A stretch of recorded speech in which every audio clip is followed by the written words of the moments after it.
Come down. Ooh, you make my high come down. Always tripping when you come around. Never have to cut you out like right now.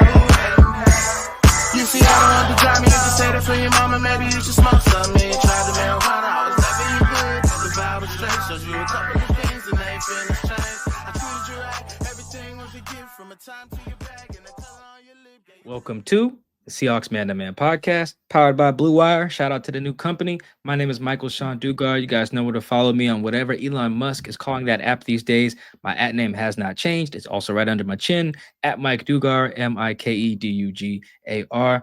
Shout out to everyone who is watching or listening via our YouTube channel, Seahawks Man to Man. Seahawks Man, the number 2 man is the name of the channel. Make sure you like, subscribe. We really appreciate that. Thank you in advance for the love and support. TikTok's going through some things right now, but we still have an account.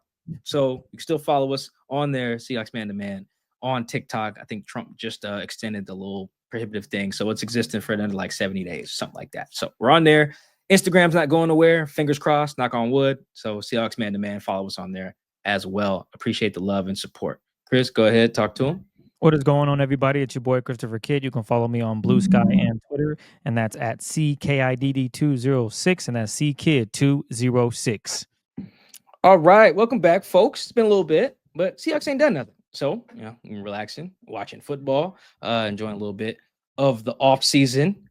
Chris and I were just talking about the playoffs a little bit. We're going to get into you guys' questions that you guys had. It's going to be our offensive show because we get showered with questions. Sometimes we can't get to everything, and so we'll break it up. We'll do a defensive one at some point as well, but I wanted to do offense first, get some questions on that side of the ball because right now they need a new OC, and most of their most pressing questions when you think about it are on the offensive side of the ball. So we wanted to go there as well. But before we get to that, Chris and I were just chatting a little bit about the playoffs.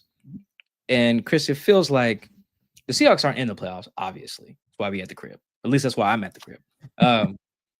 But it does feel like the fan base, the organization, maybe even the coaching staff can learn quite a bit, particularly the front office, can learn quite a bit about the teams that not only made the playoffs, but won a game and or are in the championship round next weekend. It feels like there are lessons to be taken away from what we saw through the playoffs to this point for Seattle. Absolutely. One lesson that I was watching just basically throughout the season, because they're in the Seahawks division, and that's the Los Angeles Rams. This is a team that was 1-4, 5 games into the season. I think Mike and I might have conversations during the season stating that, it might get real ugly for them because you looked at their schedule. They had like the Buffalo Bills, they had the Niners. They just had a bunch of tough teams that they had to beat, and they had a ton of injuries on their offensive line. And I know I wasn't confident that they can get through it, but I just didn't know just because I'm not covering that team. I don't watch all their games. There's not enough information for me to make a definitive statement about another team in that roster. But ultimately, despite all that, they put on a hell of a season. They beat the teams that the Seahawks did not beat, which is why they got the nod in the postseason to make it, just because of those tiebreakers. Beat the Buffalo Bills. Seahawks damn sure didn't do that. So when you look at this team, when you look at the Rams defense specifically, they lose Aaron Donald, right? Everyone was thinking, damn, how are they going to do anything? You just lost arguably the greatest defensive player we've ever seen. And you know what the Rams did? They said, hold my beer. We got y'all.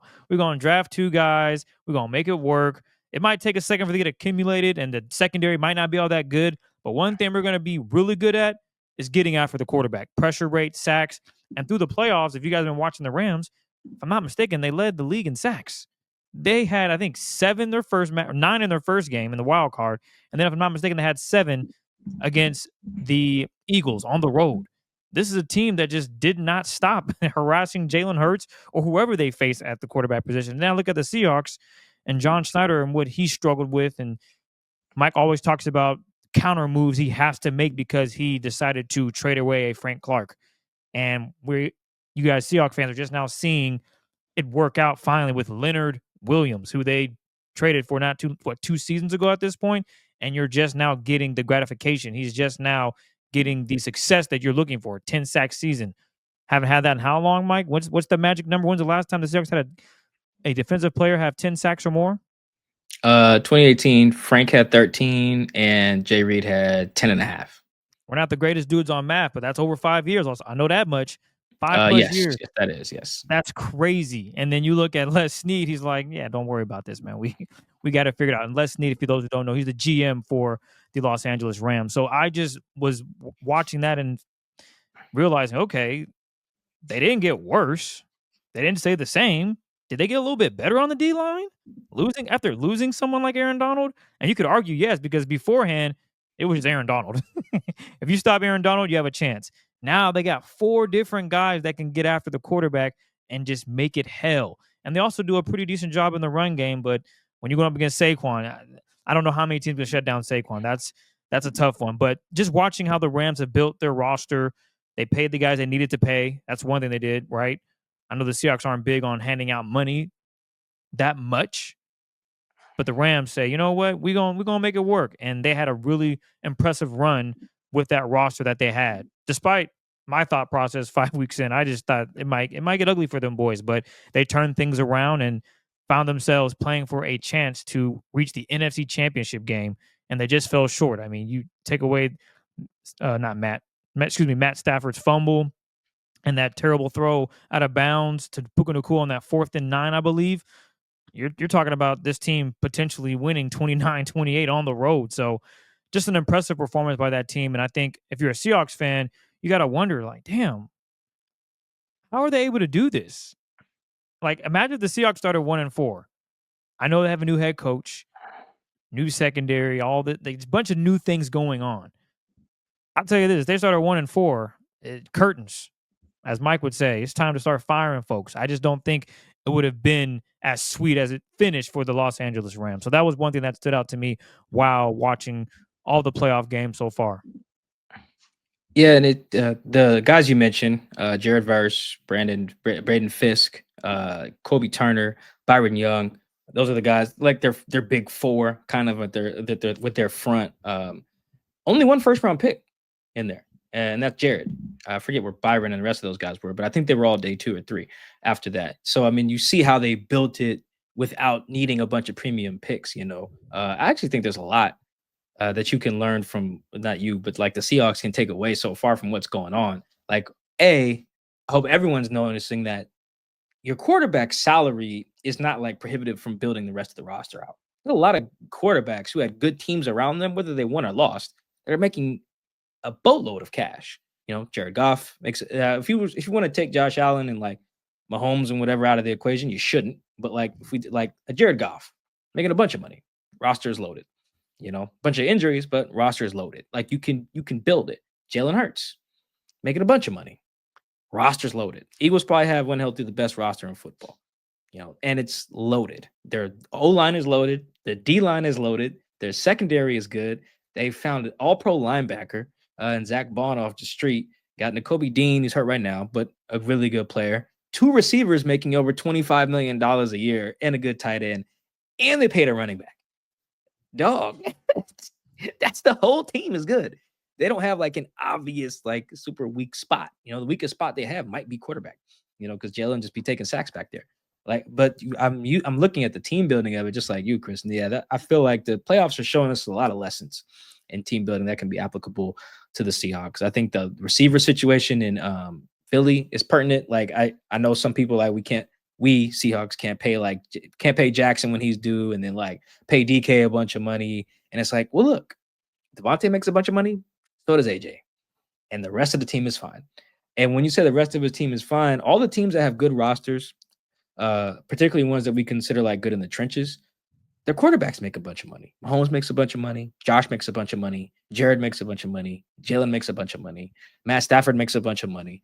Like all these guys with these teams with these good trenches and their quarterback still making a bunch. So I'm like pulling CJ Stroud and like Jaden Daniels out of this, you know, because obviously the rookie deal is a little different. But just look at that math of it. The rosters are fine when you can pay a quarterback.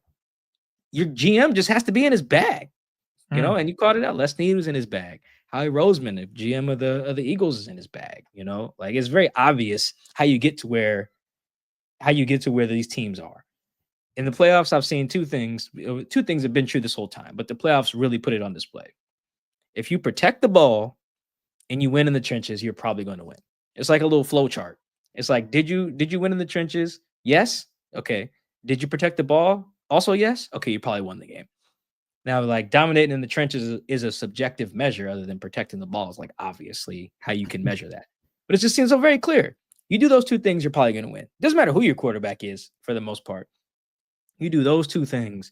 The quarterbacks that get this far are good enough to just not be the reason you lose if they're not turning it over. Like, don't turn it over and be good in the trenches. You'll probably win the game. Like, I don't think any team that won this last weekend, Chris, turned the ball over. So the Chiefs didn't fumble or turn it over. The Bills did not. The Eagles didn't. He didn't fumble? Did they get the? They didn't lose. They didn't lose any. He didn't lose any. Okay, he did fumble. Yeah, okay, there were some so fumbles, but yeah, they dove on them or whatever. And then the Commanders didn't. Yeah, didn't. Yeah, so take that for a little lesson there. Yeah, like I really hate that when we get into the offseason, just as an NFL world, this isn't about Seahawks fans, but it applies to the Seahawks. There's all this like, you can't win with this, like allocating this level of money here or this type of player here, or yeah, this guy makes this much. You need this, you got to have this type of scheme. It's really, it really, football can be so simple. It's really, are your trenches good? Yes. Did you protect the ball? And sometimes that's just like not getting a kick blocked, or your punt returner holding on to it. It's not just always the quarterback throwing picks or whatever, or the running backs. Like, it's all of it. Did you protect the ball?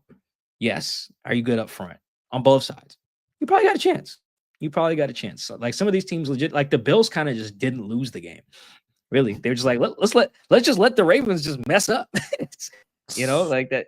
It's really Pete Carroll ball coming to fruition. All the longer we get into this, it's like Pete. Not even if you don't even got to just run it, just protect it, because running backs can obviously fumble. Which we've seen, but just protect it.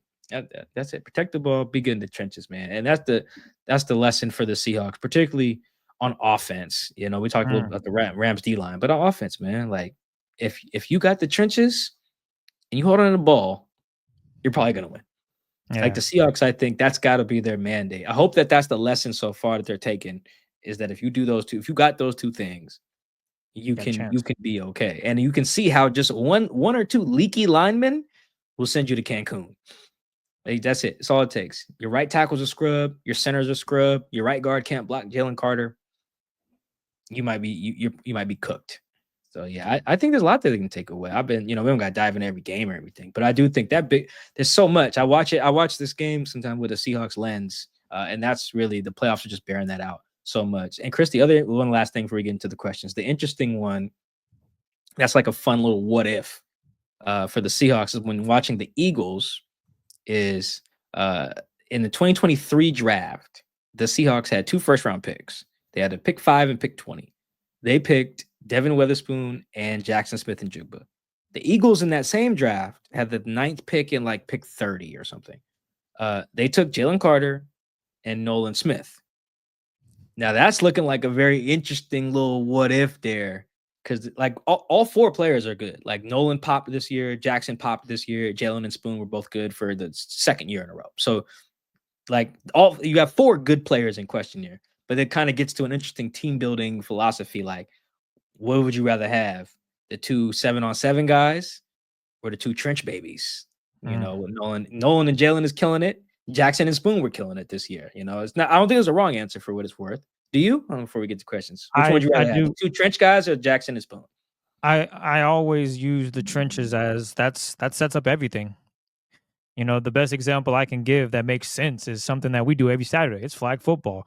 Before we got our little QBT that eliminates offensive linemen, I would always tell the quarterbacks, yo, before you start drafting and picking players, make sure you get some fat men, because it don't matter who you have on the outside. You could have our friend who played DB in college at 6'2", 220 pounds that can run every route, catch every pass. If you got me out there blocking against 3, guys that are 250, what do you think is going to happen? Nothing. The ball's not going to get thrown. The quarterback's going to be getting harassed. So that same philosophy can be taken to the NFL. You got to build within the trenches. It's great to have an elite quarterback, but if you got me and Mike blocking for you and you got Patrick Mahomes. Patrick Mahomes is going to be running for his life, and he's going to get hurt. And that happened a few seasons ago. They didn't have the offensive line. Patrick Mahomes got banged up. Y'all know how that ended. So I do think it's important. I think it's very pivotal. Now, you can get lucky and maybe draft someone really high and it works out, and then you're able to, in the second or third round still land competitive linemen and still build. But I think it starts with the trenches and the quarterback. You got to get those two down, because if you don't have the trenches, it don't matter what you got, because you have no one to protect and do anything with that offense. The one thing that we talked about on this show and on the radio show I do with Greg Bell, we talked about the offensive line. Oh, Ryan Grubb's coming to town. It's great offense. And then I think, Mike, you said this. So is he bringing the whole UW offensive line? Because none of this stuff's going to work, my man. Right. And Mike, sure enough, either you saw the future, now you just know ball. But the thing is, you realized, well, if the offensive line ain't coming with them, none of this matters. And what do you know? My G lasted 1 year, and they said, yeah, we can't do this. And it's not all his fault, but he wasn't able to up his game the way he needed to make this offense flow the way Mike Macdonald wanted it to flow, despite the offensive line, despite Ken Walker not trusting his blocks. All of these intangibles that go into an offense, he just couldn't trust it. So I do think it's very important. But again, I will say that some people can get away with it, and you get lucky and you get someone in the 4th overall and he's a wide receiver and he works out, and then in the 3rd round you draft a stud who everyone passed on. There are some GMs that have nailed that, but it's been a while since John Schneider was able to nail it and be consistent. So I do think it's important and big. Okay, final answer though. Would you rather have right now or going forward Nolan Smith and Jalen, or JSN and Spoon? Based on what I just told you guys, I would have to say defense. Yeah. Because guess what? You still have DK, you still have Lockett, and it's not as if Lockett was bad. He just didn't get production. I watched the tape. He was open. There were routes that, but JSN was open too. And guess what? Geno said, I'm going to throw to JSN. That's just, it is what it is. I don't think if you remove JSN from the offense takes a huge step back. I still think Tyler Lockett is a valuable receiver in the league. Dare I say underrated, a word which he hates being used about him because he knows he's filthy. He knows he's that dude. But yeah, I would say in hindsight, now that I see it, and there's no discredit to Spoon or JSN, those dudes are phenomenal. But what the Seahawks want to build, yeah, it would have been nice if they drafted Nolan and Carter. That would have been, this D-line would have been crazy. Yeah, it's a very interesting what if there. There's a lot of like alternate universe realm stuff we get into if they had done that. Though an interesting one, here's where it really kills me. This was my last kind of salt in the wound, interesting observation thing, right? So if we just went, I know we're talking offense, but the watching the Rams made me think of this too. I was like, yo, where did they get Byron Young and Kobe Turner? I was like, wait a minute, when did they draft them? So Kobe Turner, their defensive tackle, was really good. They drafted him in the 3rd round of the 2023 draft. And the Seahawks, instead of they took Charbonnet. And they got this Byron Young fella in that same draft in the 3rd round as well. So and the Seahawks traded out of that round with the pick. They traded Denver, and Denver eventually ended up using that pick on Riley Moss, our favorite white corner. So that's an interesting one as well. It's like they actually had a chance to get a Jackson and a Spoon and build the trenches and kind of whiff on that. Interesting what if there as well. Real quick, what do you think, Mike? Are you standing pat on your answer? Well, you didn't really. You just said you're kind of I don't know. sure. Oh, okay. I'm not sure. It's really tough. It's really tough. It is tough. I lean trenches, but like Spoon's a Pro Bowl corner, and I think Jackson's going to be a Pro Bowl receiver at some point. So it's like, I don't know. Yeah, it's a toss up to me. I don't think it was a wrong answer though. Like you pick the trenches, that's perfectly fine. I never will go. You can never go wrong with the trenches. Like if you tell me there's 4 players, and it's like, all right, they're all Pro Bowlers. One's a Pro Bowl DB, one's a Pro Bowl receiver, one's a Pro Bowl edge rusher, which Nolan's not obviously, but let's just assume that let's say for the sake of this, they're all 4 are, and then one's a Pro Bowl 3 technique. You have to pick 2. If you just take the names out of it, I'd probably like, give me the trench babies. Probably Spoon being such a badass. Dynamic. Yeah. He's what maybe tips the scale for me a little bit, but I'm going back and forth on that. It's a very interesting one though. I'm curious. You guys leave some comments or reply. Let me know what you guys think. If you just had to pick Spoon, JSN, or would you redraft Nolan and Jalen? It's an interesting one to think about as we get and now let's get into the questions. That was fun though. I like to think about that. Well, we were talking about all those big time moves, and you know who's responsible for all that? John Schneider. So let's just kick this thing off with a few John Schneider questions that we got from listeners. This first one is from Steve. This is more so, I don't even know if it's a question, but we're going to read it anyway. Why does John Schneider, it is a question, why does John Schneider sabotage his team with bargain basement offensive line? Yeah, you know, sometimes I'd be feeling sorry for John because the thought is not crazy. You know, the execution is just bad. Can you think about it, Chris? Like they had a really expensive and good. Actually, let me say this first. So I'm of the. I went back and watched a lot of old Seahawks. I pretty much have watched over the last 18 months. I've watched pretty much every Seahawk game and read a lot of analysis from 2010 to about 2015. It's a lot of games. It's been the last first project I'm working on. So like this is not revisionist history when I say I don't think the Russell Wilson offensive lines were as bad as we thought. Like from pretty much pre-Unger trade, they were fine. Dare I say actually pretty good. And the numbers in the run game bear that out for sure. And then in the pass pro, I confidently will attribute most of the issues to Russell. Like people were trying to do that at the time, and we didn't know much as we know now. I mean, I was in college for a lot of that. Both of us were, Chris. But now looking back, I'm like, okay, you guys were just not. It was some Russell Wilson blinders on. The O-line was not as bad as everyone said. Not to say it was like great, but it definitely wasn't like this bunch of trash guys, like pre-Unger trade. Like it was actually really good. Like the second Super Bowl was just like, I can see why people were like, yo, quarterback's killing us, man. Like Russ didn't complete a pass in the first quarter of that game. It was just, I was like, yo, because I was really like, I was drinking a bunch during that game. So when I rewatched that game with the eye I have now, I was like, oh, this makes all the sense in the world now. Anyway, I bring that up to say, like, so back then the O-line was good and making a lot of money, right? When it was time to pay all the defensive players, the money shifted. John was like, well, all of my all-pro players are on defense. So that's where we're going to allocate the money. And we're going to pay Russell. Fine. There's nothing wrong with saying we need to reallocate the money because we drafted a bunch of future Hall of Fame defenders. Like, that's not stupid. The problem is you then need to find. So if your D is going to be expensive, you need cheap offense. It just needs to flip. He didn't flip it. In fact, the Unger trade, in hindsight, with that philosophy is just idiotic. Like, you should have kept that dude. But he just didn't, tried to. George Fant left tackle to replace Okung because you didn't want to pay him. Undrafted guy, if George would have hit, you're genius, right? Try to take a Fetty in the first round, some other draft picks, and like Joey Hunt in there somewhere, Justin Britt in there. Like he was trying. Reese Odiambo, he was giving it some swings. Ethan Posick, they were just all bad.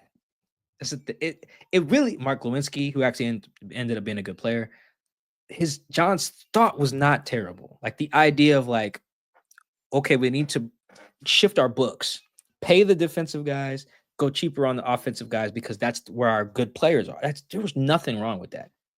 Just since then, it's just been bungled so much. And I bring all that to say, like, I don't think John's like an idiot. His philosophy is not bad.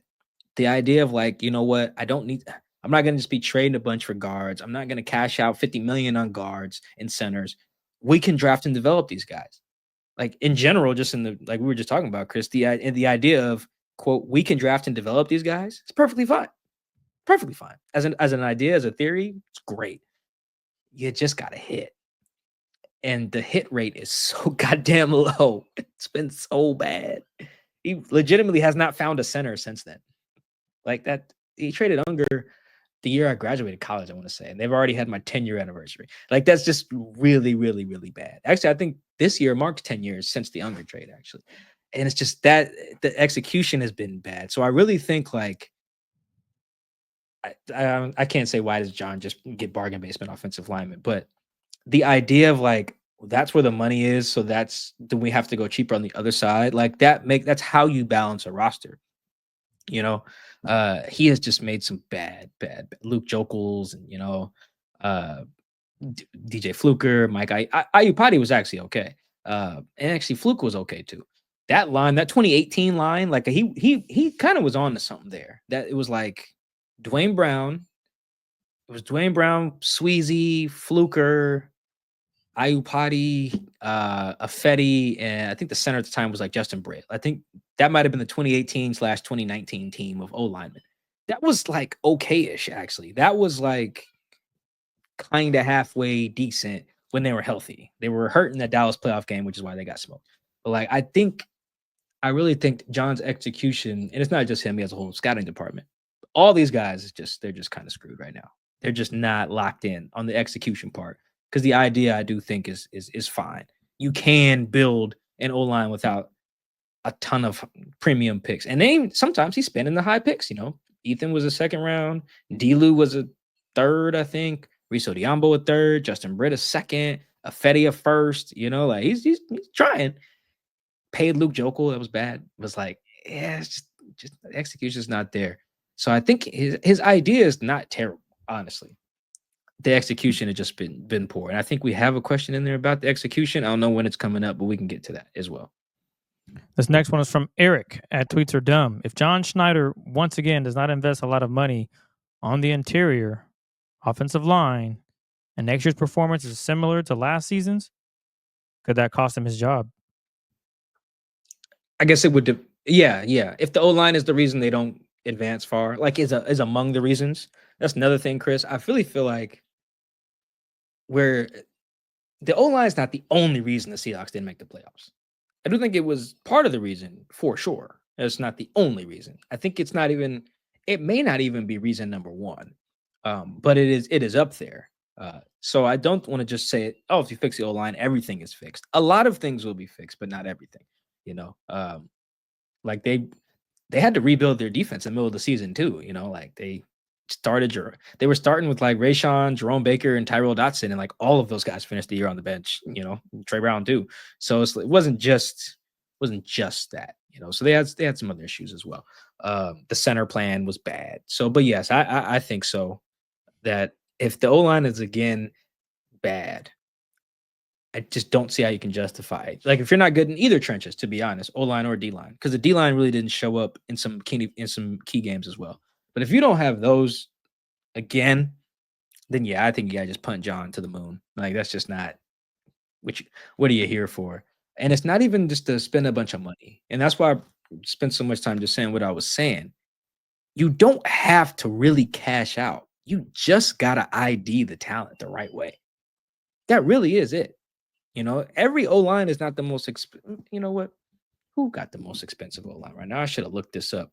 Is it the Lions? That's a good question. My guess it's probably the Lions or the Rams. Or the Ravens. A bunch of money. The Panthers spent a bunch of money. I have to look that up while we're going through some of these other questions. But I don't think you just buy an O-line. Like you draft these cats. Sometimes you draft them high, sometimes you don't. So I think that it's not just the spending. He just gotta get it right. Just gotta get it right. You gotta hit on some of the what's the word I want to use? The bargains. That's it. Bargains are not bad. Creed Humphrey would have been a bargain. All right, everyone wanted him to take Creed in the Dwayne Eskridge draft, D Eskridge draft. It was like, we need a center, we should take Creed. Took D. A third receiver wasn't like bad process, but whatever. Results-based business. Take Creed. Creed would have been cheap. I remember Dan Brugler in one of his mocks, he had Trey Smith coming to Seattle in one of his mocks. I think he's out of Tennessee. Now he plays for the Chiefs, about to be a free agent, by the way. It would have been cheap, So like it's not just that you got to go spend. Because that's probably going to get you like, I trust, this is going to sound crazy, Chris, but follow me here. Well, let me know if you follow me here. I think I trust John to draft. If I had to choose, I think I trust John more to draft a competent lineman versus paying them. Like I feel like whoever he pays will be a much bigger whiff, if that makes sense. Because his big paydays are not great either. It's not like him spending a bunch of money has gone super well. I think what's the biggest contract he's ever given out? Draymond? Yuck. So I mean the deal, Draymond's a fine player, but the deal was a bad idea. So it's like I don't even think the paying is the thing. Your scout gotta be just on point. I think I would rather say go, this is it. You have to draft well. You have to hit too. It's not even like let's give the guy a year. Like by the end of the year, I need to feel like whoever you drafted can be a starter. And that's sometimes a little bit hard to quantify, but I do feel like we know what it looks like. For instance, Tyrese Knight. We probably can all agree starting inside linebacker. We don't know how good, but he's like, you don't have to go draft another one because Tyrese stunk, right? Like you're fine. I need to see that from whoever John drafts. And it has to hit like immediately, not no develop. He might have to take some guys for like 5th year, 6th year, whatever, COVID year, senior guys. I don't know. But you got to hit it. You got to get it right. I don't think the answer necessarily is spending a bunch on an unrestricted free agent. Maybe that means trading for someone. I'm not sure. But yeah, I think, if you don't get it right, you're in Cancun with everybody else. And before we move on to this next question, I did find it. The Rams have the most expensive O-line in the league, followed by the Chiefs, Falcons, the Panthers, and the Texans. Texans, that's an interesting one because their O-line is trash. But the rest of the teams, look at the rest of the top 10. Detroit's in there. Philly's in there. Cleveland's in there. So, yeah, you can spend too. Like, that's fine. But really the key is you got to hit on the bargains too. Hey, before we move on, Mike, where are the Seahawks? I'm curious, man. And how much did they spend? The Seahawks are the second cheapest offensive line this year by cap number, but that's not even that. It wouldn't even be that bad. Like, let's say, because they got a lot of rookie dudes on there. Let's say Laken Tomlinson wasn't good. Let's just say he's just awful. Fine, he's their cheap guy, like making $1 million. Great. But if the other 4 dudes were good, like great, they would have a cheap and great offensive line, just like they had a cheap and great secondary, right? So Charles is on a rookie deal. Abe's on a rookie deal. Like, imagine if like Olu was like cold, super cold, and then like either Anthony Bradford or Christian Haynes was good, or Saltawa. Doesn't matter. Just if one of them was great, that'd be 4 dudes all making nothing. And then, and it'd be great. And then let's say Laken makes $20 million a year. Well, then they still wouldn't be that high. They'd probably be like on the average. They'd have 1 expensive dude, 4 cheap dudes, but the 4 cheap dudes would be cash. You know what I'm saying? Like, cash isn't good. So yeah, the money is kind of whatever. But you just gotta hit. Let me see. Let's see if there's a team with a decent O-line or with a cheap O-line that was halfway decent. Oh no, the answer is no. So we're gonna skip that example. All the cheap O-lines are pretty bad. Although the Niners was like okay when healthy. They just need a new center. So anyway. Yeah, I just wanted to put that out there. It's not that's the numbers on it, but I do think you don't have to go cash out. It's nice if you do. Mostly I'd rather you just pay the guys you have, like when they're up for extensions and stuff. That's why some of the people in the top 10 are in the top 10, like the Eagles. But really, John's just got to hit on these bargains. This next one is from Parker. Does John Schneider, and this is on Blue Sky, by the way, does John Schneider change his philosophy on offensive line in order to save his job this season? Yes, yeah, I don't think so. For what I was mentioning, I really don't think so. I don't, because I think the process is solid. You got to just execute better. You have to execute. You have to. The one thing, Chris, though, I could see changing is the overdrafted part. Like maybe he goes a little higher in that. Like maybe this first pick's a tackle that can play guard, something like that. Like a Jermaine Ifedi type of pick. James Carpenter, I think, was drafted to play tackle, but then played guard. So like something like that, I could see changing. Like, okay, maybe you're not, maybe you wouldn't have taken one in the top 20 before, but now you will. That part I could see changing. The spending, I highly doubt it. And he's probably right about that. That you don't need to just. There's not just a bunch of good ones floating out there that you need to cash out on, but there's always going to be good ones in every draft, So this draft in particular seems very good for interior alignment. So. Fingers crossed, Seahawks fans. See, fingers crossed. But Chris, if he's just still on the, I won't even take one in the top 20, and I won't pay none. Yeah, there's just might be time. And Cancun might be calling because that's rough. But fortunately, I think there are some really good prospects in the draft that you only really just got to change maybe the overdrafting part, and maybe use your first pick on one. But it's like, damn, bro, if you won't use the 18th pick on him. Lineman might just get you out of here anyway. Like that right there is a pretty flawed philosophy. As much as I said some of the process is right, if he won't take one with 18, which I think is the pick they have, yeah, I got to get you out of here. But I think he would. I'm pretty sure he would. Yeah. Chris Leeper, who can John Schneider hire to scout develop interior offensive linemen? Chris, this was unintentionally one of the funnier questions we got because, like, if you had to pick someone, right, and you're like, let's find someone who has ties to the Seahawks, knows interior offensive line play, and let's hire them to be like our scout, consultant, talent ID guy to maybe fill a blind spot for the Seahawks. Who would you probably pick? I will call up Walter Jones. I would call it Walter Jones too. Let's say Walter's busy. Let's say Walt don't got time. He's doing photography. He's doing whatever. If he's not available, who would you call? You think Chris Unger's be okay with us? I know we traded him away. Oh, Max Unger? Max. Or excuse me, Max Unger. You think he'd be like, oh, yeah, you can call Max. Max is a good call. Okay, I'll go with Max. I would call Steve Hutchinson, Hall of Fame guard, Seahawks ties, still rocks with the organization. Right? I'd be like, hey, Steve, or Hutch. I think it was by Hutch. Hey, we need some help. Give us some, like we think we got a good feel for it, but we could use, fresh eyes, someone who's been in there, get their hands on the guys, work with them. It sounds like a good idea, right, Chris? Absolutely. They're already doing that. Hutch already consults and scouts for the Seahawks.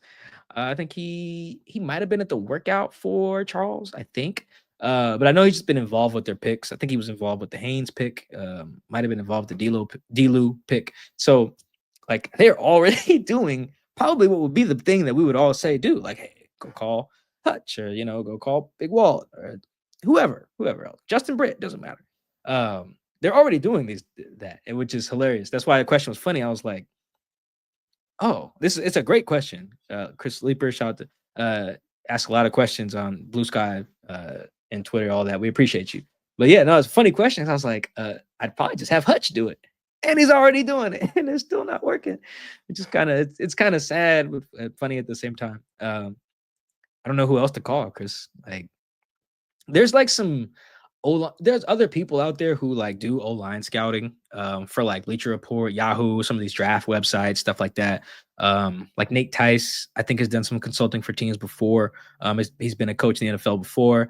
Brandon Thorne, who runs that trench warfare newsletter, focuses on trench play. He interviews a lot of prospects every year, has like a podcast on trench play, does it with like Duke Mayweather, another O-line guy. So there's just people out there. I think Brandon does if you ever read a scouting report of an offensive lineman on Bleacher Report, I believe those are all done by Brandon, I believe. So, and I've quoted him in my stories before. I think I met him before too. But so there's people out there, but when you already got Hutch doing it, not to say Hutch is the god of like line play, but damn, he definitely would be like on my short list if I was the Seahawks. Like, I'm calling Walt, calling Hutch. Like, I trust y'all eyes on, on this. And they've had some other people too, people in the media who do this, or like former executives. They had like Scott McLuhan types, or, John's close with Jim Nagy, who runs the Senior Bowl. Like, I don't really know how many other resources can be allocated to the identifying of the talent. Like, it really just gotta get it right. Just Ray Roberts works for the Seahawks radio network. He's a former Seahawk lineman. So it's like, he's in town too. He coaches as well. His kid's an offensive lineman. FCS level, I want to say. So like, there are resources available, many of which I know they are using, and it's just been, it's been hit and miss. That's a good question though, but I wanted to include it, because I'm like, they are actually doing this stuff. It's just not working consistently. They found some decent guys. Like Glowinski was a decent player. Carpenter played in the league for a while. I think Fetty's still playing. So it's not like total scrubs, but yeah, it's not great. This is from Bagsy Travels. Do you think Trey Smith could be a legitimate option to upgrade the offensive line? So Trey Smith is the lineman I mentioned. Chiefs, I think it's a right guard, I want to say. Yeah, he was in what draft was that? I think he might have been D. Eskridge's draft too. Oh, damn, he was. Wow, is a 6th round pick in that draft. Holy hell. Another example of you don't gotta pay. Don't gotta pay. And that's not a surprise that he panned out too. I gotta go find the mock, but I remember Dane Brugler, shout out to Dane. He sent me a mock one time that had Trey coming here. I think it was one of his earlier mocks in that year's class. So if you look at the free agent class though, Chris, of guards, it's actually pretty disgusting for this year. Like, whether you want to just go off your own or using PFF, or I think at the Athletic we do one as well. I don't know if it's out yet, but I've talked to some people who are working on it. Like, it's really Trey Smith and then the field. Like, you're talking about Trey Smith and then guys, like guys that would just like, I think that John would go wrong by cashing out on them. Like I saw Mekhi Becton is one, former Jets tackle. Now he's playing pretty well. It's like Phillies right guard. There's Tevin Jenkins of the Bears. Will something, I forget how to pronounce his name. It looks like Fries though. I don't know if that's how you say it, but he's the guard for the Colts. But like after Trey Smith, it gets pretty nasty. So I bring that up to the economics of it. This brother Trey Smith, I don't know where he's from, I don't know his background, but he can go ahead and call the family and say, "Hey, we're good. We're getting this mansion because he is going to get paid." I don't know if it's by the Chiefs. I don't feel like digging up their books to see if they'll pay him, but that dude, he's going to get paid. Like if he just opens it up and says, "Go over to the highest bidder," which he probably shouldn't, but whatever, not my money. I would stay in Kansas City because they winning. But let's just say it's like, you know what? I come from nothing. I need to get cashed out. That's going to be a real bidding war. I'm talking like the equivalent of, remember when Peyton Manning was a free agent and everybody wanted a meeting with him, and the Seahawks reportedly like borrowed a private jet and was like, "Let's go fly to wherever he was at, Arizona, Colorado," and was like, "Let's meet with Peyton." I think he turned down the meeting, but like that's how coveted Peyton was, right? It was incredible. Like the opposite of Lamar Jackson for some reason, but like Peyton Manning, super coveted. You remember that? I think that was like 2012. I do. Yeah, sometimes you gotta do something like that. Yeah, no, and every team wanted to meet with him. I forget all the teams that did, but that's probably what Trey Smith's looking at. Like everybody, I mean, like LeBron with a decision. Because the other takeaway I've had, Chris, this is not just from the playoffs, but just like teams who have fallen short of where they wanted to go, whether that's the Dolphins and the Bengals or teams like the Vikings, Texans.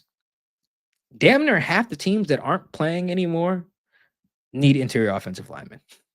Steelers, like pretty much everybody. Like the Vikings GM even just came out and said it. He was like, our interior line sucks. Sam was back there getting his ass beat. We need better interior linemen. Like he almost said that verbatim after the game they lost to the Rams. The Seahawks are going to be one of many teams who are trying to upgrade their interior. Dolphins are a huge one. Texans are a huge one. Like those two teams in particular are probably going to be in direct competition along with the Vikings for interior offensive linemen. Interior offensive linemen are going to start getting bags. You're going to start seeing bags. They got bags last year, and they're going to get bigger ones. But I think Trey is in line too. If he just opens it up to some, I'll go to the highest bidder type of thing, Trey is going to make, who's the highest paid interior offensive lineman right now? Let's see. What would you guess before I look it up? Not the player, but just how much they make. I would say maybe give me 32 mil a year. It is okay. Landon Dickerson of the Eagles, 21 million a year. Oh, okay. I was giving way too much love. Fair enough. Ooh. That's still a lot, though. That's a lot. It's a lot of money. But this next, go ahead. Worth it. I would say, but it's worth it. I think. Yeah. I would say it's worth it. But yeah, I think so. The answer to that question is no. I do not think Trey's legitimate because I think Trey's going to be one of the most highly coveted, if not the most highly coveted free agent this year, more than T. Higgins. I think because of how desperate teams are to fix their interior. You can find receivers, but like T is a great player. But I feel like if a team had to choose, all right, you have to give somebody a bunch of money. You giving it to T. Higgins or you giving it to Trey Smith? Probably Trey Smith. Probably every playoff team that got eliminated, the answer is probably Trey Smith, with the exception of even the Chargers, because the Chargers need receivers, but they also were getting their ass beat in the trenches by the Texans too. They're another team that needs to upgrade their interior. This next one is from E's World. Do you feel that play calling for the offensive line was the offense's biggest struggle this season? Yeah. So when I was hinting at that the O-line wasn't just the issue, I mean, Chris, we watch so much stuff. Sometimes I do. We've talked about the O-line a lot in this point to the show, but it's like, dog, they had a lot of problems on the team this year. They I don't think they were one good O-lineman away from getting to where they wanted to be, or two. I just think the offense would have looked different, but they had some other issues. I really think, and let me know what you think on this. Like, O-line aside for a second, Grubb was getting his ass kicked. Like, the whole first half of the season, it felt like the other coordinators, even when they're putting up points, just the other coordinators were like far more locked in on trying to stop what the Seahawks do well. And that just got like, what's the word I want to use? Exacerbated or whatever. Exaggerated, heightened, put more under a microscope, whatever. It just got more evident, I would say, as the season went on. But I feel like that, to answer this question, it really felt like even with a good O-line, it does feel like the chess match was not being won. It was not. And I really think that was obvious in the red zone and any just short yardage situations. Like, you really do feel like they had a really big coaching issue. This next one is from Ben Judge. No, what do you think? I want you to answer that. That's an interesting one. I know, right? I like that question. I think it's kind of married. Like, you gotta they struggled in both areas and it just didn't work. Like, if you don't have an offensive line, there's not much you can run because everything is tied to having a decent O-line. And then if you can't do what you need to do offensively, you see the results. A team that can't score a touchdown in their first possession. I think they went They went a very long time without scoring a touchdown on their first possession. It was a lot of drives. I knew the number in the Bears game, and I can't It was remember not good. what it is. And it was They broke the streak in the Rams game, right? In the season finale. Because they scored finally. And it was like, Yeah. well, damn, they're playing backups. Should that even count? But that's a great question. And I would have to say it's the fact that the offensive line was the biggest issue. Like, that was the problem.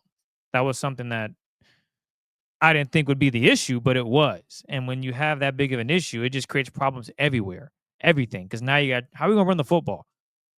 What can I do to get this offense consistently to gain a couple yards on the ground, making teams respect the fact that we have Ken Walker, the Seahawks have Ken Walker, the Seahawks have Zach Charbonnet, and they are a threat on the ground. And then the play action opens up. Teams didn't even care about the play action. You saw that against the Giants game. Seahawks were like, oh, cool, we're going to do a play action sack. Game over. That just goes to show you that the offense of line was just a huge issue. And then it just created more issues as the season progressed. So that's where I would say. I think that the play calling was bad at certain times. It was a problem. But I think the biggest issue was he didn't have an offensive line. There were so many things that he that he couldn't call because he knew he didn't have time. I understand why when Sam Howell got in the game, he's like, hey, we're just going to throw this football, man. We're losing. So it doesn't make sense to run the football. We haven't done well the whole game. You're now in the game. I mean, the first play he draws up is a screen to Jackson Smith and Jigba. Mike and I talked off wax about this. My man, JSN, just goes the wrong way. The screen was for him to go to the middle. My man's going outside. That's not Shane Waldron. That's not Ryan Grubb's fault. He didn't follow instructions there. He just forgot, I guess, or something.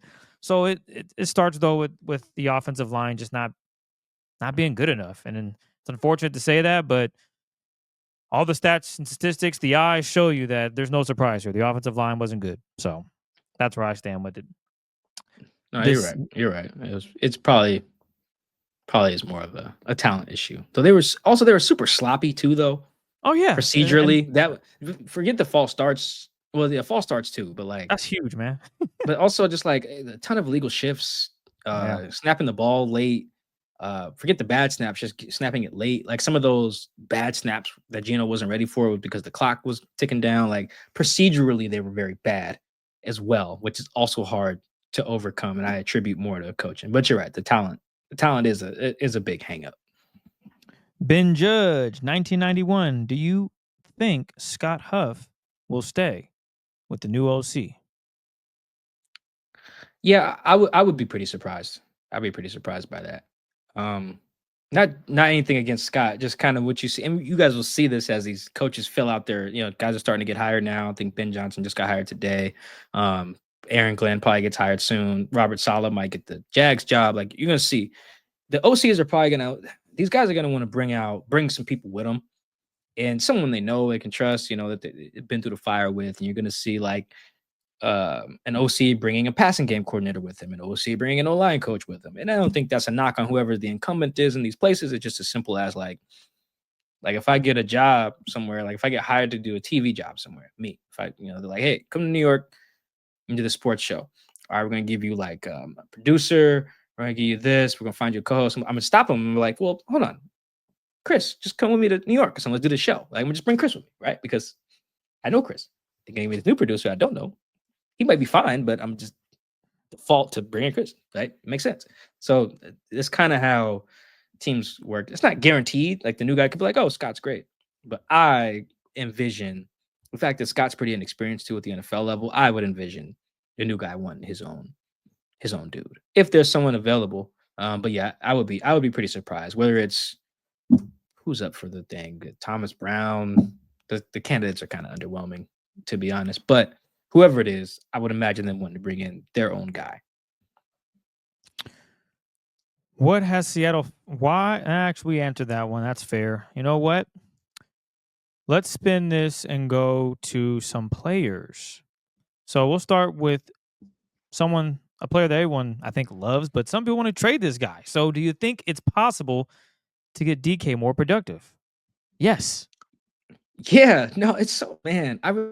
It sucks because YouTube and the NFL gets all iffy when we start doing a bunch of film stuff. But really, Chris, we gotta just bite the bullet on the YouTube because we can't monetize the ones we put clips in. We gotta just do it. Maybe we do it on like a bonus version of this episode. We have to do it.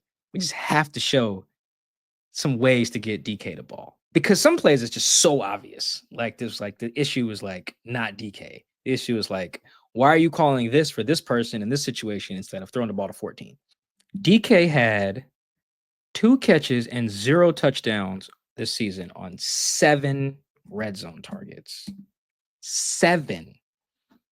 Honestly, just start there. Forget the rest of the field. Red zone. Red zone, red zone, red zone. I don't care what the O-line's doing. DK should have more than 7 targets. I don't care if he's getting double teamed. I just don't. Because you're not going to tell me.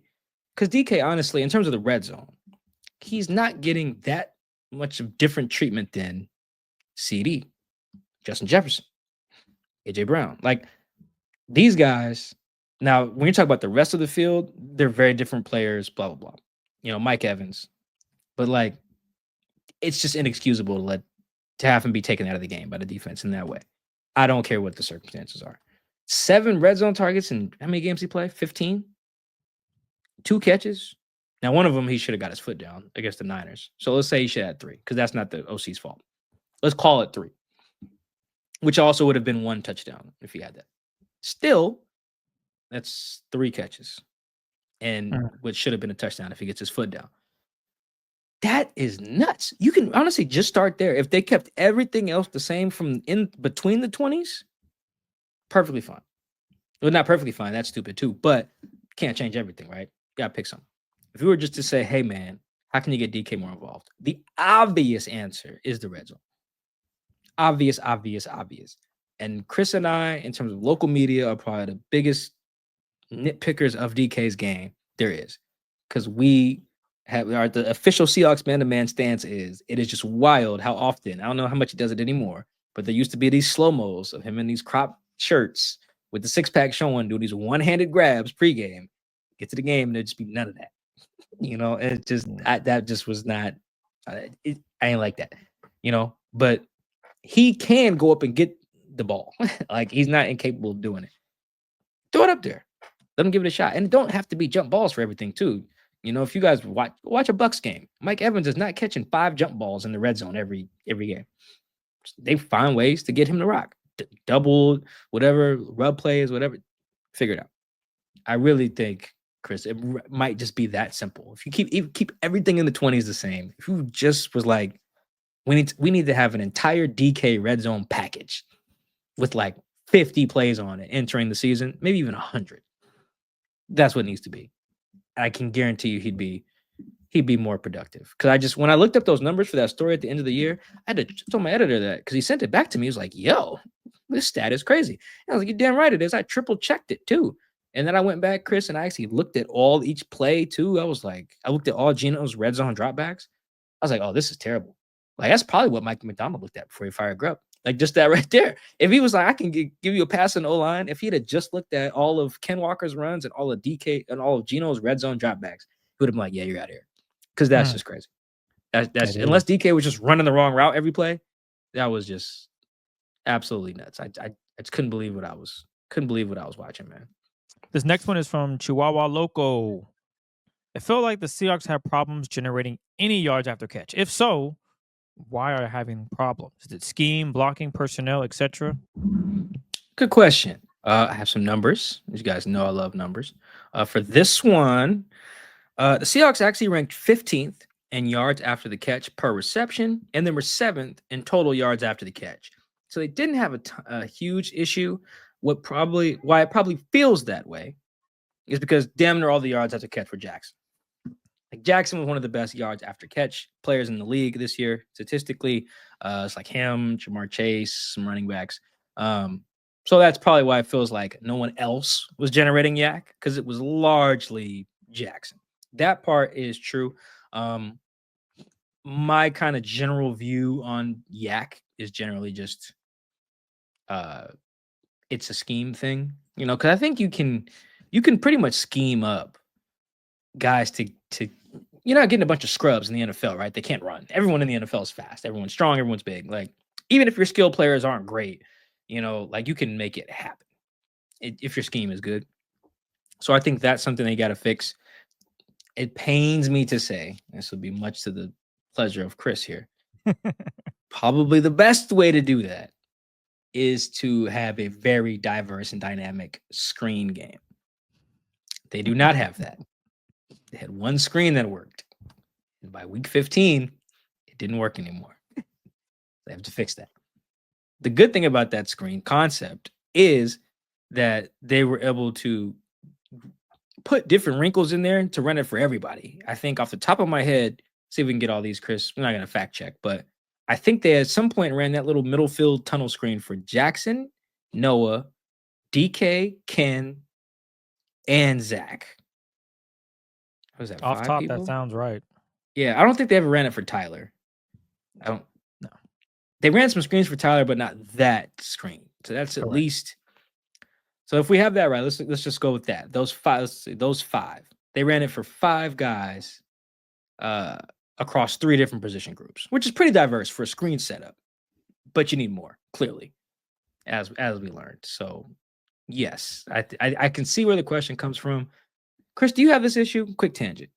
I feel like the perception of what is wrong with the Seahawks, or what even goes well, is so different between general fan and just like us. Like, it just feels very off. Very, very, very off. Everyone, I'll just start with this. Everyone thinks Geno's the problem. That's just the solution right there. That's probably the most obvious one, Like, people just do not like Geno. And I'm thinking, wow, I'm not trying to say you don't know football, but do you watch the games? Like, there's not too many games where I'm thinking, wow, that was a really bad game by Geno Smith. And then to prove the point, and I think, Mike, you mentioned this. Actually, I know you mentioned this. Mike Macdonald don't go up there and even say that. Mike Macdonald usually starts with the trenches. Oh, man, if we could block better. Oh, man, I thought Geno played a hell of a game. Outside of a mistake here or there, he played really good ball. We just got to help him out. If I'm not mistaken, at the end of the season, or maybe earlier, during some point in the season, Mike Macdonald stated that Geno is the reason why we were in this position. So the fact that a lot of people are stating Geno is the problem, I don't even exercise to comment and respond anymore at this point. You say Geno got to get out of here. I'm not going to give you the time and day and even respond and give you an opinion because you're just wrong. So, yeah, I think the Geno discourse is just the one thing that I can think of immediately when it comes to Seahawks discourse on where the team stands and how good or how bad they are. Yeah, no, you're right. Thank you. That is probably the main one. And I think I've just been discovering it more as the season ends, 1, and then 2, when I just talk to other people. I go out, run into some people. Like that is the main one. It's like, Mike, when are we gonna get rid of Geno? I think I've mentioned on this show before. My auntie talks about that all the time. The first time my auntie didn't mention that was yesterday because it was her birthday. I FaceTimed her and she did not mention when we get rid of Geno. So that was like the first time in like 10 talks in a row with my auntie that she did not bring that up. She needs more birthdays, man. Yeah, I don't know. Maybe she's just in a good mood. It was a birthday. Happy birthday, auntie. But like that was it. Otherwise, it's when are we gonna get rid of Geno? The other one, Chris, is that DK is like a diva. Oh, You know, yeah, that's a good the that there seems to be a huge disconnect between perception and reality there. It's just like Geno's the one by far, you're right. And then the other one is DK. The perception of DK versus what is like actually happening, whether with his emotions or his like production or his skills, it's fascinating gap.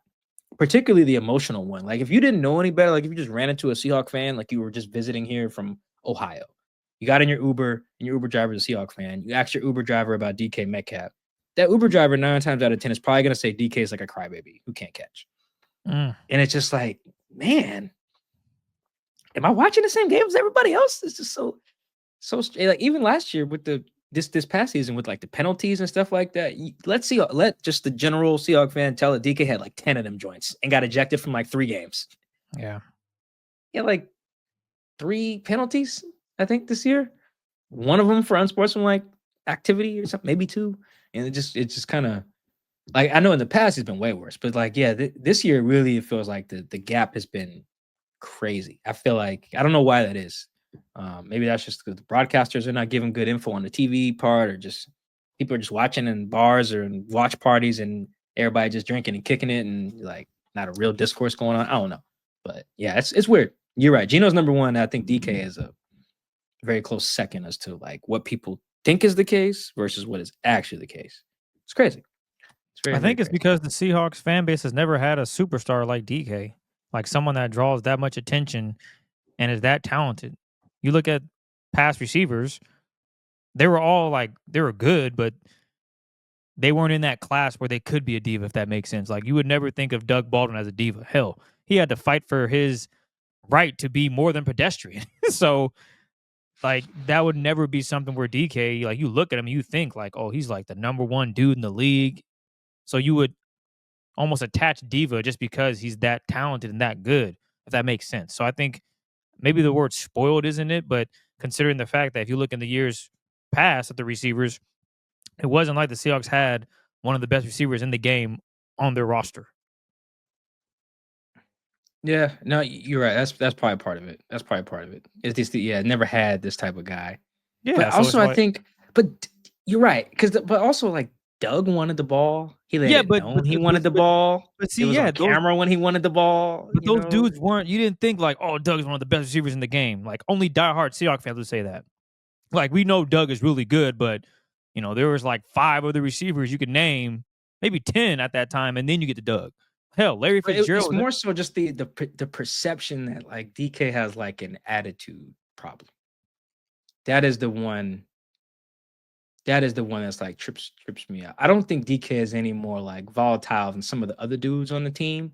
I do think the microscope is there. And I'm not gonna say like a choir boy. Like he has a lot of penalties for sure for his career. But yeah, the idea that it's like this like detrimental thing that he's got to get rid of. You know, like it's very rare I watch a Seahawks game, if ever. And I'm like, if DK would have kept his emotions in check, they would have won. You know, like I just never even the game he got ejected against the Packers. I wasn't like, man, that DK, man, he's clearly a problem in the locker room. Like, no, they didn't score any points and he punched somebody. Should you punch somebody? No, but I can understand the urge of wanting to punch somebody when you fly to Green Bay and don't score. That would make me want to punch somebody, you know? And even the Fred Warner one where he got pushed in the back of the head by Fred, goes and runs up on Fred. I'm like, you know, it feels weird. It's like I don't know, maybe not people are not putting their feet in his shoes. The only one I really thought was like super egregious was when he pushed Akello. Yeah, that was yeah. Because he hurt Akello, he wasn't blocking. It was after the whistle, he blindsided him. Like all of the check the boxes of like, dude, you're bugging. Like, and I would tell him that too. You know, like that was everything else. I'm like, I've seen just so much worse. I don't know how the people who rooted for the LOB are like, yeah, let's get DK out of here because of his attitude. Are you kidding me? If that was the case, you'd have no LOB. Those dudes were nuts. If we were to, we're talking about DK too much now, but if we were to say, let's say if we agree DK was nuts, he's not, but let's just say for the sake of this argument, that's one nuts dude on the roster. One. They're like 12 when they won the Super Bowl. You know, they're fighting each other. I think they get a pass because they were all like all pro. They were all number one at their position. So I know a lot of fans would be like, well, those guys were really, really, really good. Not to discredit DK, but it's like those dudes were all pro year in and year out. So that would be the argument I would guess a lot of people would make. And they would give that a pass because not only are they assholes on the field, they back it up and make Pro Bowls and all pros and winning football. That's where I think they would draw the line, which is kind of unfair, but I see where they would come with that. No, I get it. You can't just be out here acting up and don't ball. And I think DK ball. Yeah, he does, but it's not to that all pro level. Like Sherman, one of the best corners to ever do it. DK hasn't reached that status where he's one of the best receivers to ever do it. He's a really good receiver and could get to that level. But Sherman was doing that for like 4 years where he was like, oh, we're not throwing on this side today, guys. We're just going to have to make do. Earl Thomas, we're not throwing it deep, guys. We can't risk it. He's back there. He sees everything. Bobby Wagner, I don't know if we want to run the football today, fellas. We might have to like try to stretch it outside. We can't go up the gut.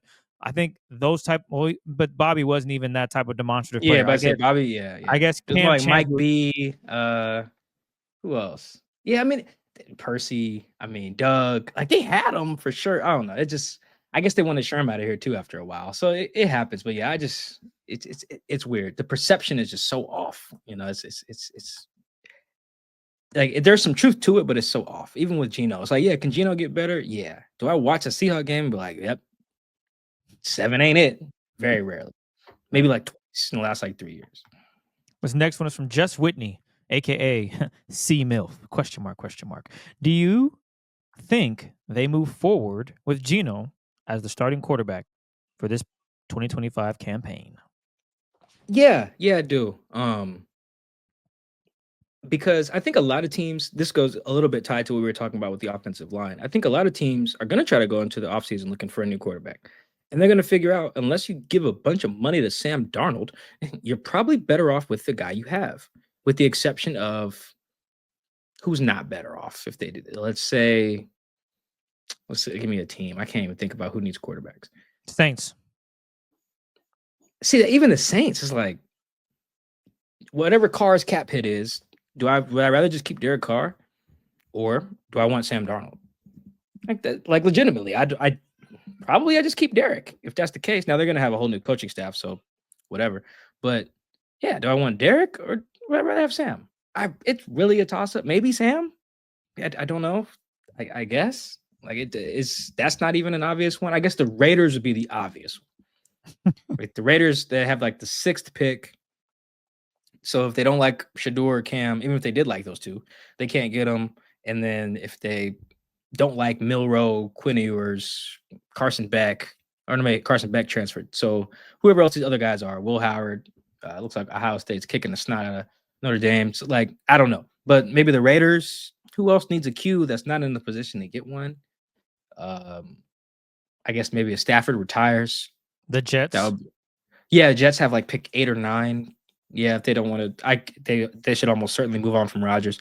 But then if you're the Jets, do you really want Sam Darnold again? You already had him, for the low. So it's like, I can't think of that many teams. Giants, maybe, so anyway, yeah, I think a lot of teams are going to be out there looking. I think those teams that I just named, so let's say the Seahawks, let me look at the standings. So I have all the mascots in front of me.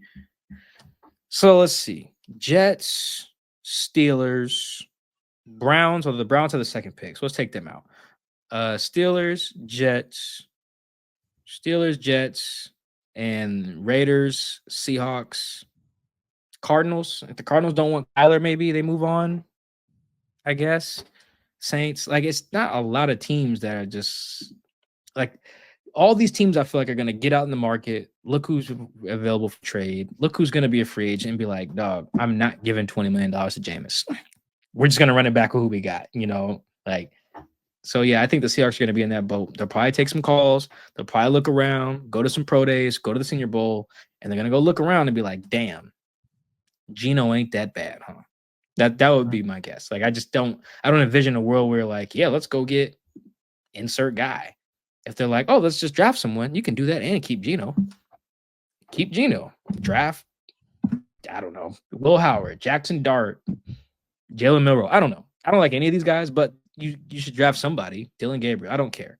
But you can do all of that and keep Geno. So I think, yes, they will keep Geno for 2025. And I think if they let's say they bring somebody else in, like a Sam Howell type, or just Sam Howell, I guess. Sam Howell, Geno, and a rookie, and they let them three battle it out. I think Geno kicks their ass in a competition. I don't even think it would be close. So, yeah, I think Geno 2025 QB1, whether he gets paid or not. Chris Lee, what are your thoughts on hiring from the Shanahan or McVay tree, or is that overrated? Yeah, I'm glad we got this. Super overrated. So as I've gotten into looking at OCs and just football in general, the tree thing, super overrated. Super, super, super. I think Seahawk fans, now it's the different side of the ball, but I think Seahawk fans should understand this on the flip side of it very well. Look at all the people that tried to run Pete Carroll's scheme by hiring a Pete Carroll coach. Literally none of it worked. None of it. Everybody who tried. Raiders with Ken Norton. Who hired Gus Bradley? I think it was the Jags. Falcons hired DQ. Their defense was fine, but they weren't running just like the Seattle cover 3 when they went to the Super Bowl. Even when Saleh got a job at the Niners, no one's been able to just run the same thing. Not saying none of these guys have had good defenses. I think Gus though has been fired like 3 times already. But it's just the idea of like you can't. It's not just because you hire someone from a tree, you don't get the sauce. You know what I'm saying? The secret sauce usually is above the coordinator sometimes, or just out of the coordinator's control. You kind of seeing that with like some these teams trying to do the Vic Fangio thing, which the Seahawks tried. It was like, oh, Clint and Sean Desai worked for Vic Fangio. Cool. Let's run a Fangio scheme. Well, that didn't work, right? Is it, shoot, sometimes even hiring Fangio doesn't work, as the Dolphins learned. So I think you can apply that, at least I do, to offense. I don't care what tree you came from. I don't care who you worked for. I need to know about you. What do you think? What are your plans for my roster as currently constructed? Chris, I think a really good example of that. I'm gonna just spoil one of the other questions. I'm curious what you think. Someone asked us who our, OC, who we prefer for the OC, right? Of the people that they've talked to. I think they've talked to reportedly Hank Fraley, or however you say his name, from the Lions, Thomas Brown, who's like the interim coach of the Bears, Clint Kubiak, who was the OC for the Saints, some young dude with no facial hair from the Vikings. Yeah, Grant Yudinsky. It's like Byron Leftwich. Dude was like 28. Are you kidding me? He's younger than both of us. It's crazy. Yeah, Byron Leftwich, the other one. Thank you. Of those guys, it's hard. I would probably roll with Byron. I was gonna say that. Yep, that was my guy. Yes. So let's say, okay, you can have Byron and make your case for him after this. I say Clint Kubiak. Cool, right? I'm not hiring Kubiak because, like, oh, you ran this scheme here, you're from this guy, you have this last name. Because that might not be what works for our roster. Like the Saints, the first 2 games of the Saints season, all that really matters, actually the first 3 for this year. They scored like a bazillion points, then the Vic Fangio closed the door on them in week 3. They were running like this like wide zone, under center, play action, deep shots scheme. Derek Carr was cooking. Him and the Rashid Shaheed dude were just like Deshaun Jackson and Michael Vick basically for like 2 weeks. And then Kamara was going crazy, right? Great scheme, was working. I would, if Clint comes into the meeting with Mike Macdonald and says, oh, we're going to run that. Well, I'm going to hand him like a valet parking ticket and tell him thanks for his service. I don't think that's what you should run here. I don't think that works for this offense with this the linemen you have, the receivers you have, the quarterback you have. I don't think you should do that. Like, I think in that scheme as well, Derek Carr wasn't responsible for like anything, like some checks here and there, but like it's a very OC driven adjustment scheme, intentionally. Whereas Geno can handle all that stuff, right? So, if Clint came in here saying he would do that, I'd be like, oh, well, get out. I need to know what you think of our roster, how you fit this. Just because you ran this scheme here, you come from this tree, or you work for this guy, don't care. What do you want to do with our team as currently constructed? Like, that's the real most important thing. So I think Clint will be fine if he can answer that. If he comes in here saying, "Oh yeah, look what I did with the first couple of weeks with the Saints and what we did a little bit with like Jimmy G or no, forget where he was with the Niners at some point, but like he worked with I think Russ too and Nathaniel Hackett. Like, I don't care who you work for. I need you to tell me how you're gonna help my team as it looks now. So yeah, I think it's super overrated. But I'm with you that Byron would kind of be cool as a hire if he can answer that question.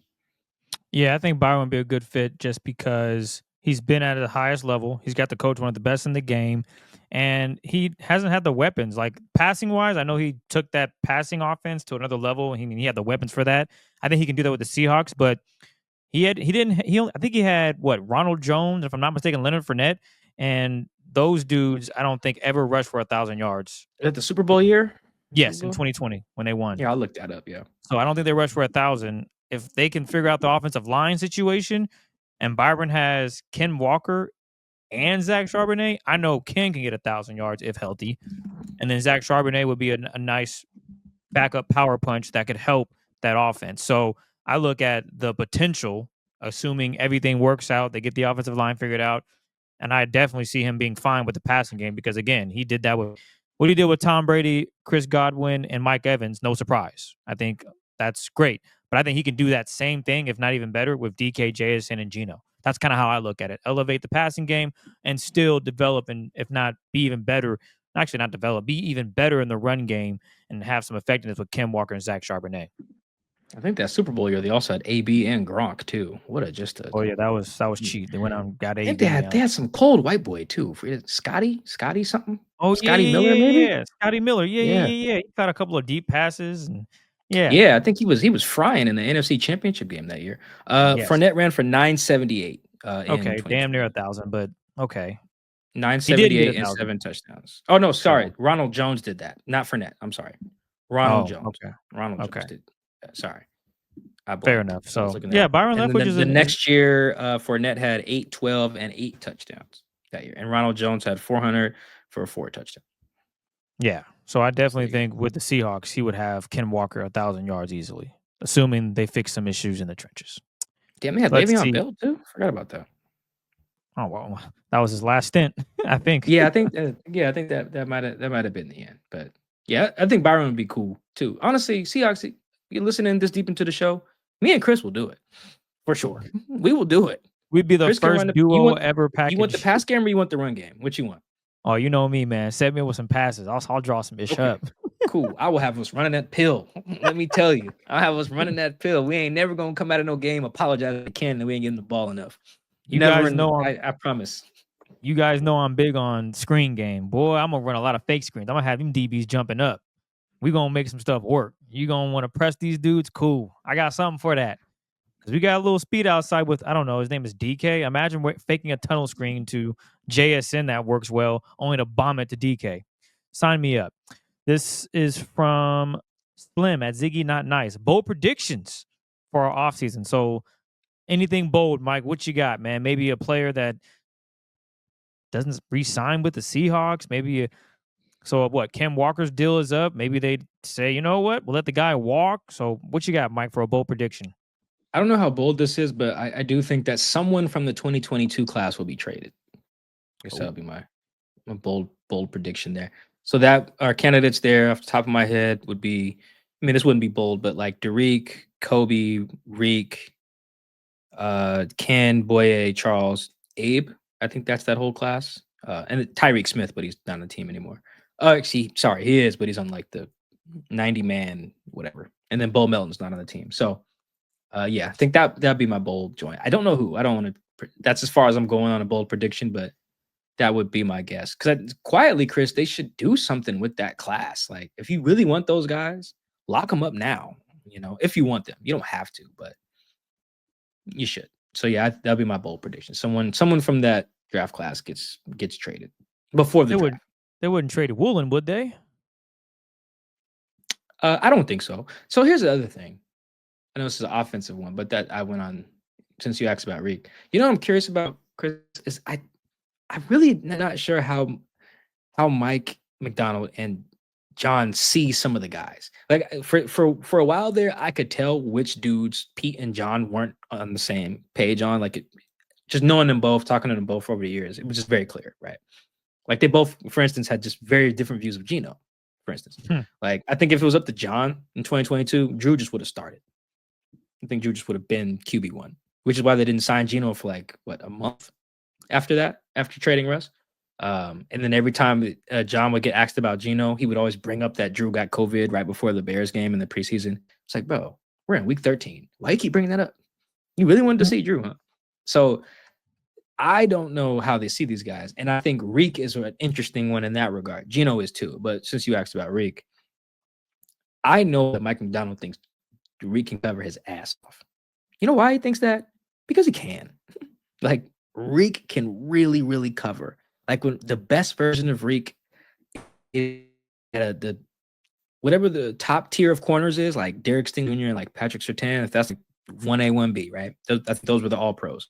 Whatever that next tier is, Sauce, Denzel Ward, healthy Jair Alexander, AJ Terrell when he's locked in.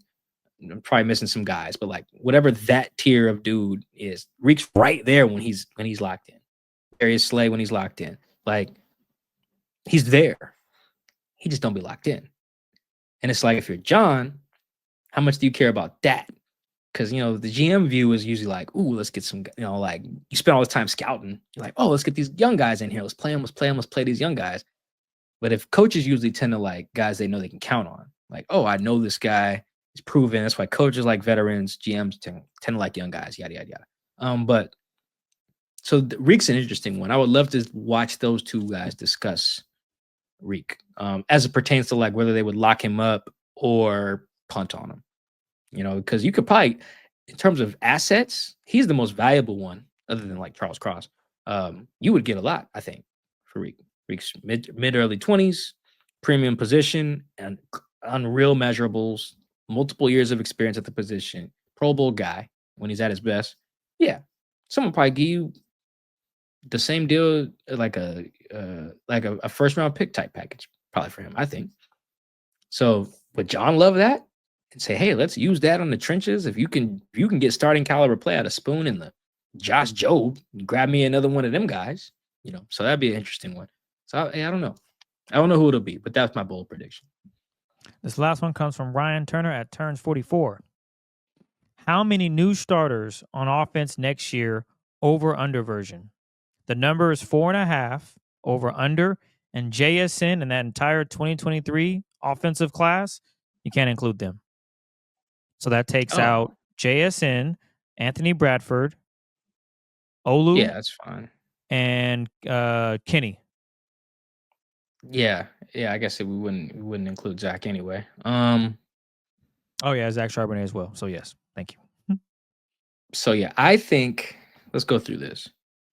So let's assume we're in 11 personnel, I guess. I think they have at least one new receiver. So swapping Tyler. And then we have at least one new. We have at least, I don't know, man. I go back and forth from the tight end. Okay. I think the only people who start week 1 are Abe and Charles. So I'm looking at least 3 linemen new. I think your week 1 line is new. 3 new guys across the board. So then that's at least 3. One receiver, that's 4. No, think of anything else? Olu remembers in that class, so Olu wouldn't count. No, I don't think he'll be starting week 1. I'm saying we get 3 new linemen. Yeah, all we get is Abe and Charles. Abe Charles. So we got 3 new linemen, 1 new receiver, since we're in 11 personnel in this scenario. I think that's it. I think I'd take the under then. I think we're right at 4. Okay. Because I go back and forth. I think this is another one that's kind of interesting. I feel like a lot of people have like chalked up like, oh, they can just get rid of Noah Fant. I think Noah's really good. I think that's another coaching issue. Like, it's not hard to get Noah the ball. It's really not. There's no way in God's green earth he should have only scored 1 touchdown in 2 years. Like, that's just that's bananas. I can't believe that. It's not that hard. So yeah, I think I would keep him. But if I was gonna push the over, then yeah, I would say a new starting tight end. But I don't know. I think when they're gonna look around, look at the rosters, like, man, Noah and AJ Barner is a good tight end group. Duo. Mm-hmm. Yeah, that's cool for me. Like if they wanted to go back to like 2022 when they were kind of a 12 personnel team, because they didn't have Jackson yet, obviously. They were running out like Colby, or it was running out like Noah and like Disley and Tyler and DK. And they were running the ball until the O-line fell apart. Had Ken going. Like I was like, oh, this is cool. Like if they wanted to go in that world, I'd be cool with that too. If you're just like, all right, Tyler and Jax are, or excuse me, DK and Jax are our guys. We're going Noah, we're going AJ, and we're going to run this pill. We're still obviously have a third receiver, but we're going to live in the 12 personnel world. I'd be okay with that. So yeah, I'd probably go with the under though. You think what do you think on Noah?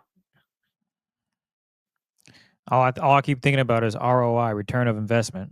That's fair. He did not hit the quotas they would want him to keep him. So it'd have to be a really good conversation for him to stay, and he'd have to want to stay too. Because as you mentioned, 1 touchdown in 2 years. That don't sound like someone that's excited to come back.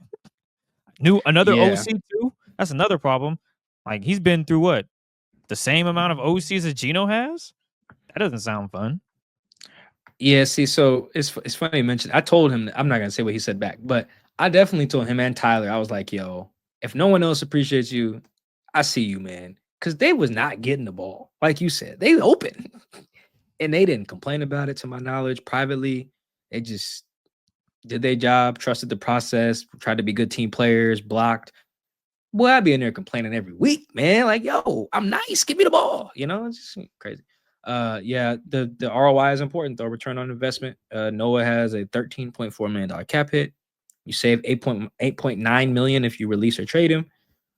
He's only taking up 4.8% of the cap, which is not crazy. But if you're not using him, then you're right. It's the return. Using him is part of the return part. So yeah, I'm with you on that.